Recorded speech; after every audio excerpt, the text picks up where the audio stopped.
हमारे कलयुग में दुनिया रसीली बहुत हो गई है महाराज। कोई फटी पुरानी साड़ी पहने ना तो लोग उसे देख करके बड़ी हंसी मनाते हैं। कोई रूखी रोटी खाए ना तो उसे देख करके लोग बड़ी हंसी मनाते हैं। लेकिन याद रखना, जिस समय आज इस पर आया है वो समय कल तुझ पर भी आने के लिए। कभी देखना तीसरी पीढ़ी पर, चौथी पीढ़ी पर एटक मेटो जिंदगी बदल देती है मोड़ को। अगर तुम्हारे दादा पर गरीबी होगी तो आकर के तुम्हारे नाती संती पंती को पीढ़ी बदल देंगे। अगर तुम्हारे दादा पर अमीरी होगी तो आगे तुम्हारी पीढ़ी आएगी वो कंगाल बन जाएगी। क्यों? कि बाप की कमाई और चौड़े में कमाई। कर्म प्रदानी विश्व रच राखा, जो जशी कहे कर्म फल चाखा।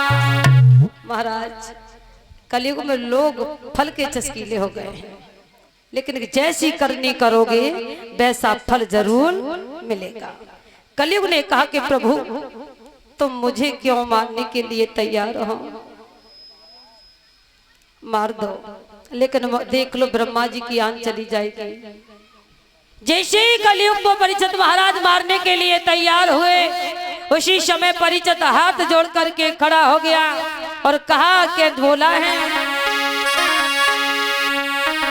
कि महाराज सामने कलयुग है और प्रभु ने दी है तलवार तुम्हें।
यदि मुझे नाथ वध करते हो तो निश्चित विपत्ति टूटती है।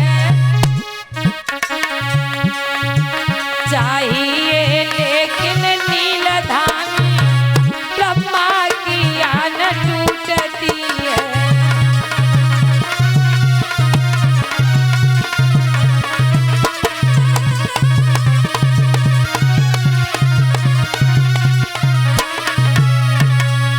महाराज कलयुग ने कहा कि प्रभु अगर तुम मुझे मारोगे तो ब्रह्मा की आन टूट जाएगी। कि कलयुग केवल नाम आधारा और सुमेर सुमेर नर उतरे पारा। महाराज कलयुग ने कहा कि एक बार कलयुग में भगवान का राम का नाम ले लो तो भव से बेड़ा पार हो जाता है। सतयुग में, द्वापर में, त्रेता युग में लोग सर पटक पटक के मर गए। 10-10 हजार तक महात्माओं ने तपस्या की, लेकिन फिर भी भगवान के दर्शन नहीं हुए। कलयुग ने कहा हमारे राज्य में तो वो है, सुबह को राम कहो और शाम को भगवान खाने के लिए तो कहीं न से कहीं दे देगा। और क्या चाहिए। महाराज कलयुग मारने के लिए तैयार, कलयुग को मारने के लिए तैयार हुए। उसी समय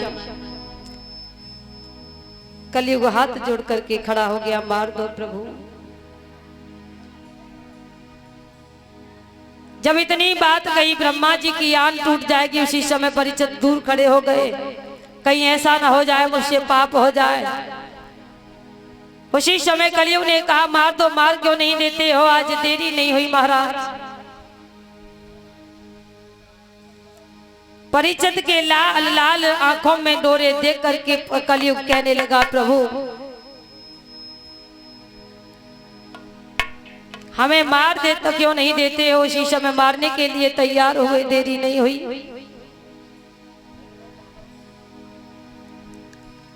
कलयुग ने कहा हमें कोई ऐसे स्थान रहने के लिए दे दीजिए, कोई जिससे हमें शांति मिल जाए। परिचित ने कहा जाओ जहां लोग शराब पीते हो ता तुम निवास करो, जहां लोग जुआ खेलते हो वहां तुम निवास करो, जहां लोग झूठे कप सड़ा के लड़ाते हो वहां तुम निवास करो। परिचित की बात सुनकर कलयुग ने कहा प्रभु ऐसे स्थान दिए जिसे सुनकर कभी जहां जाकर कभी शांति मिलने वाली नहीं है। उसी समय परिचित के मुंह से निकल गया जाओ तुम सोने में वास करो। महाराज उसी समय परिचित सोने का मुकुट बांधे हुए थे। कलयुग छोटा सा रूप धारण करके परिचित के मुकुट में प्रवेश हो गया। अरे कलयुग छोटा रूप बनाया,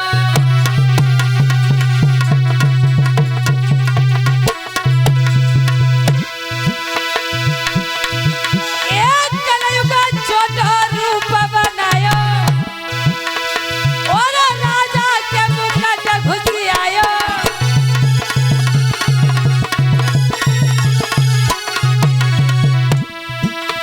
तब राजा को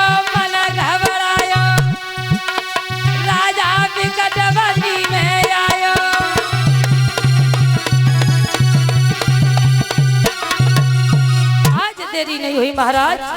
आज तो महाराज परिचित के मुकुट में सोने का जो मुकुट बांधे हुए थे उसमें प्रवेश हो गया। अब आप कहोगे सोना तो हम भी पहने, सब लोग पहनते हैं, लेकिन ऐसा नहीं। जो पाप का सोना पहनते हैं, जो चोरी का सोना पहनते हैं, वह कलयुग अभी निवास करता है। जो अपनी मेहनत के सोने को पहनते हैं उस पर कलयुग का कोई प्रभाव नहीं होता। महाराज परिचित जो मुकुट बांध करके गए थे उनके बाबा भीम जरासंध से जबरदस्ती युद्ध करके उसका मुकुट छीन करके लाए थे।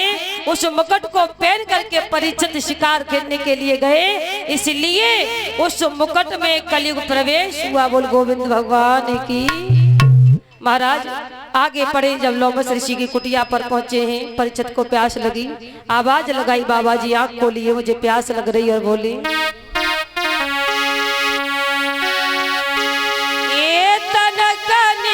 अखियां खोलो बाबा पिलाई दे ठंडो नीरा।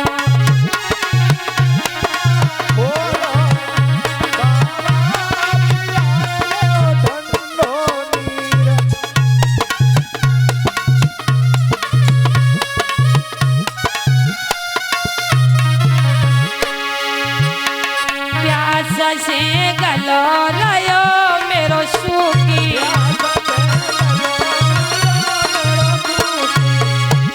बदन मेरो शवरो गए सूखी।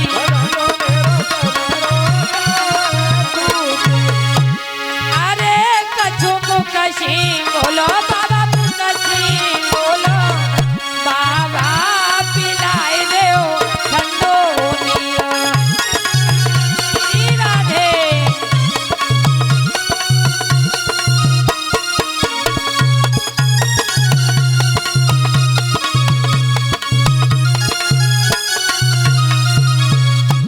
सुनी नहीं बाबा ने बानी, सुनी रे बाबा ने बानी, ध्यान में मुनिवर है ज्ञानी।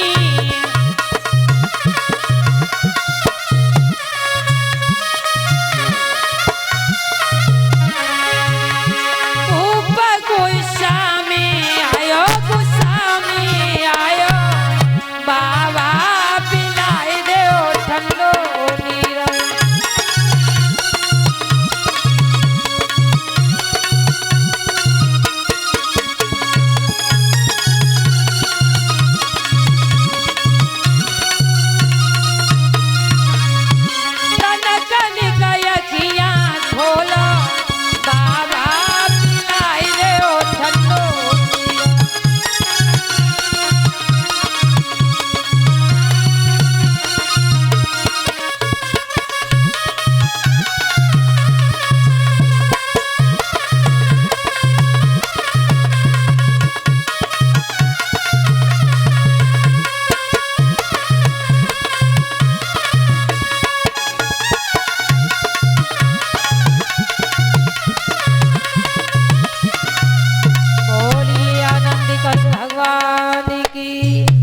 महाराज लोमस ऋषि की कुटिया पर पहुंचे, आवाज लगाई मुझे पानी पिला दो। पानी कौन पिलाए?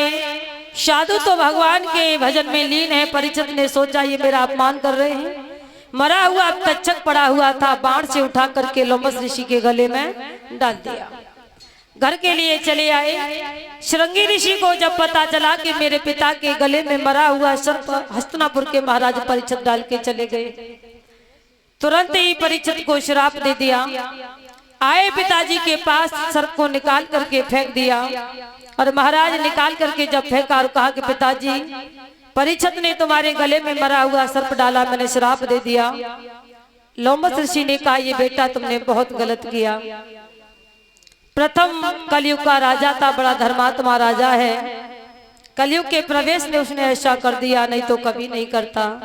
ऐसे ही इधर महाराज परीक्षित जब घर पहुंचे हैं तो मुकुट को उतारा। उसी समय महाराज परीक्षित रोने लगे, आत्माएं रोने लगी कि परीक्षित तुमने ये बहुत गलत किया है। इधर लोमस ऋषि ने अपने शिष्य को भेजा कि जाओ परीक्षित से जाकर के कह दो कि मृत्यु से, अकाल मृत्यु से बचने के लिए कोई अपना उपाय सोच ले। तो परीक्षित, कोई विद्वान कहता है कि तुम गंगा पर जाकर स्नान करो तो मुक्ति पा जाओगे। कोई कहता है कि तुम गाय दान करो, कोई कहता है सोना दान करो, कोई कहता है चांदी दान करो, कोई कहता है वस्त्र दान करो, कोई कहता है अन्न दान करो। अनेक दान किए फिर भी मुक्ति नहीं मिली। महाराज तब जाकर के बाबा नारद ने कहा कि परीक्षित तुम गंगा पर जाकर के पहुंचो, तब तुम्हारा कल्याण होगा। महाराज आज परीक्षित जी जैसे ही गंगा जी पर चलने के लिए चले हैं, उसी समय परीक्षित की पत्नी नवल दे रोने लगी और कहने लगी, बताया है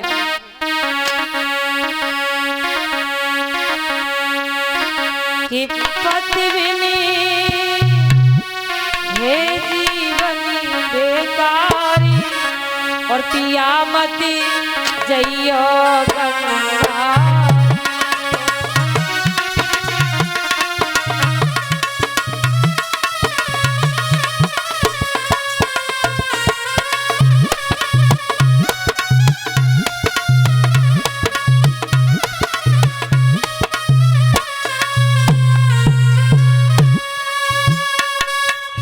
पति देवा पति मेवा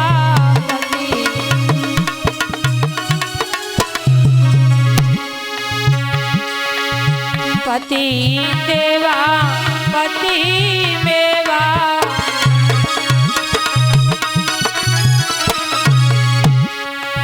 पति सारों के सारे।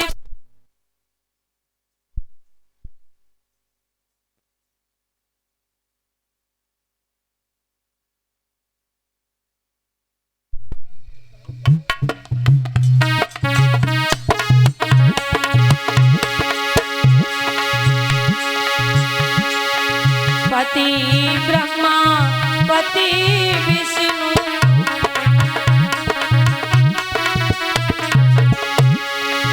पति ब्रह्मा पति विष्णु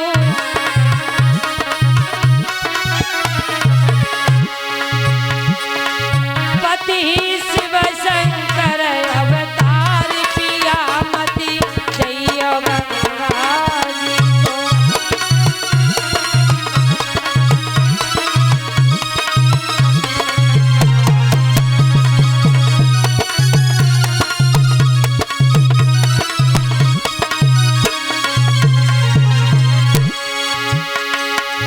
पति चंदा पति सूरज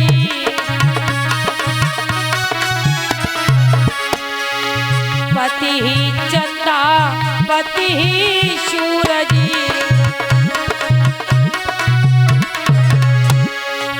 पति तारा के तार पिया मति जय गंगा।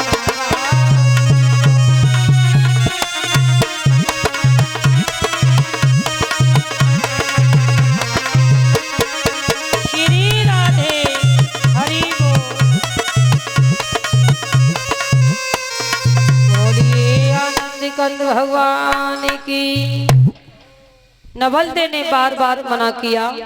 परीक्षित ने अपने बेटा जन्मेजय को बुलाया और अपना मुकुट उतार करके अपने पुत्र जन्मेजय के सर पर बांध दिया।